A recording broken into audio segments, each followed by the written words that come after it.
A Bloomberg, que é uma das maiores referências do mundo em economia e negócios, colocou o Paraguai no centro de uma análise internacional que muita gente no Brasil ainda não percebeu.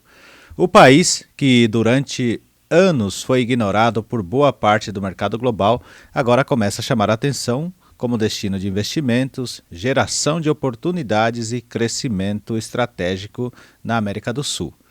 E quando um veículo desse porte fala sobre o Paraguai dessa maneira, isso deixa de ser apenas uma política local e passa a ser um sinal claro de que o mundo está começando a olhar para o país com outros olhos.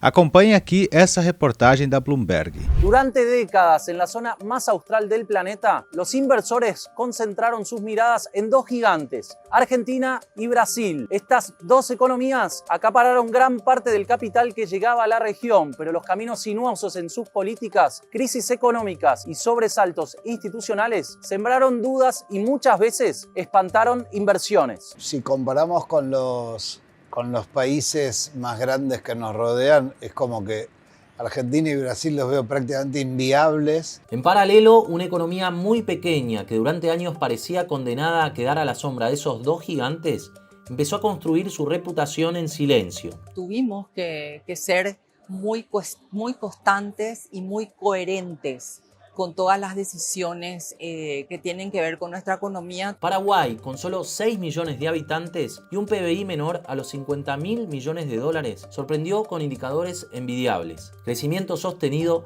baja inflación, reducción de la pobreza, moneda estable y disciplina fiscal. Paraguay va a seguir creciendo por encima del resto de los países de Sudamérica y en muy poco tiempo va a ser el país con el mayor ingreso per cápita, por encima de Uruguay, por encima de Chile. Sabemos que tenemos todas las condiciones. Paraguay creció en las últimas 2 décadas a un promedio de casi el 4% anual, impulsado por el agro, especialmente soja y carne, pero lo hizo además con estabilidad. En los últimos 80 años fue el único país en la región que nunca cortó ceros a su moneda. El guaraní, en casi un siglo, nunca cambió de nombre.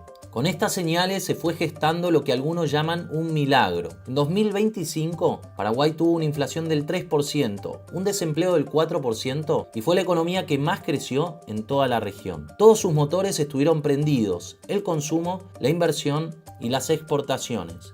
Para llegar a esto, Paraguay tuvo que elegir el camino más difícil. En 2003, su gobierno había caído en default selectivo, pero ese año fue el punto de inflexión que lo llevó a cambiar de rumbo. Se fijó una meta fiscal y buscó mejorar siempre su solvencia hasta que en estos 2 años fue ascendida por 2 agencias de riesgo a Investment Grade, un perfil de crédito del que gozan muy pocos en la región. Este Investment Grade nos dio la apertura al mundo que necesitábamos. Anteriormente éramos como la más fea del baile y hoy ya nos invitan a bailar.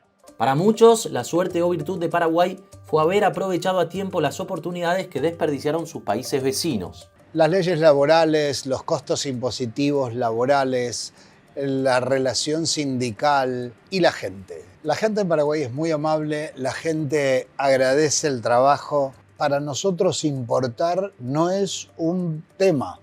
O sea, nosotros hemos importado hace más de 20 años atrás y hemos estado 2 días haciendo un trámite de importación, 3 días. Cuando hablo con un colega nuestro de Brasil o de Argentina, esto puede llevar 10, 15 o no se sabe. Pero el presente de Paraguay es todavía difícil en muchos aspectos. Los escándalos de corrupción aparecen día a día en los medios. Una gran parte de la población aún vive en la pobreza. Sus impuestos bajos son a la vez un gran corset para el Estado y dejan pocos recursos para obra pública, salud y educación. Rutas deterioradas e incompletas, hospitales y escuelas desbordados, educación rezagada y una cobertura social que no se ajusta a las necesidades. A pesar de la estabilidad de la moneda y la baja inflación, los paraguayos no confían del todo en los bancos. El crédito a largo plazo es insignificante.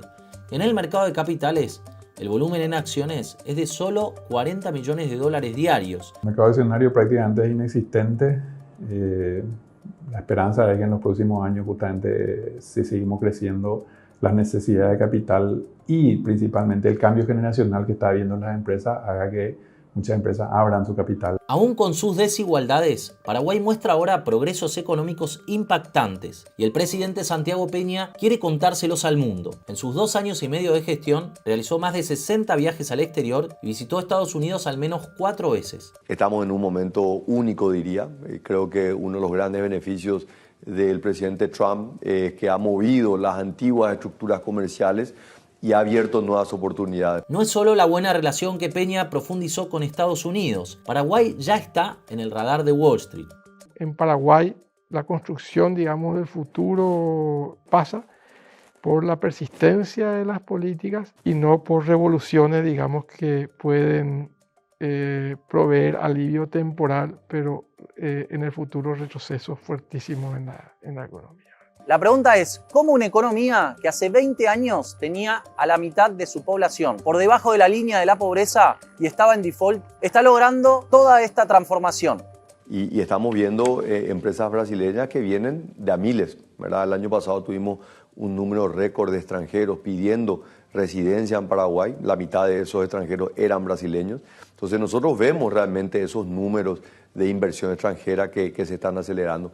Capaz que no hemos visto todavía la inversión de los billones de dólares, todavía no hemos visto, pero están en ese proceso. Nunca en estos últimos 15 años vi tanta inversión y tanta concreción de negocios de empresarios brasileños como en este momento.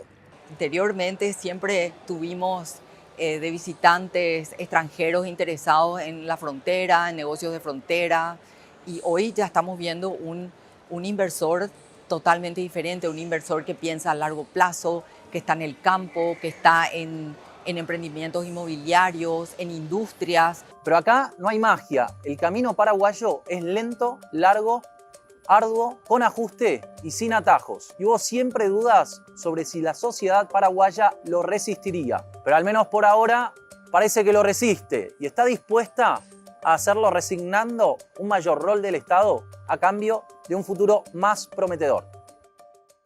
Essa reportagem ajuda a mostrar com clareza que o Paraguai está vivendo uma mudança de imagem no cenário internacional.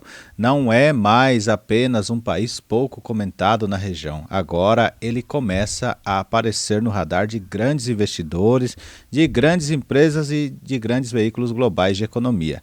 E quando a Bloomberg destaca esse movimento, isso reforça ainda mais a ideia de que o Paraguai pode estar entrando em uma nova fase de projeção, de crescimento e de protagonismo. Se você quer entender melhor tudo o que está acontecendo no Paraguai e o que isso pode significar para os investidores, empreendedores e brasileiros de olho em oportunidades, acompanhe aqui o nosso canal, aproveite, se inscreva e deixe o seu joinha e também ative o sininho de notificações para sempre estar recebendo conteúdos tão relevantes como esse que acabamos de ver.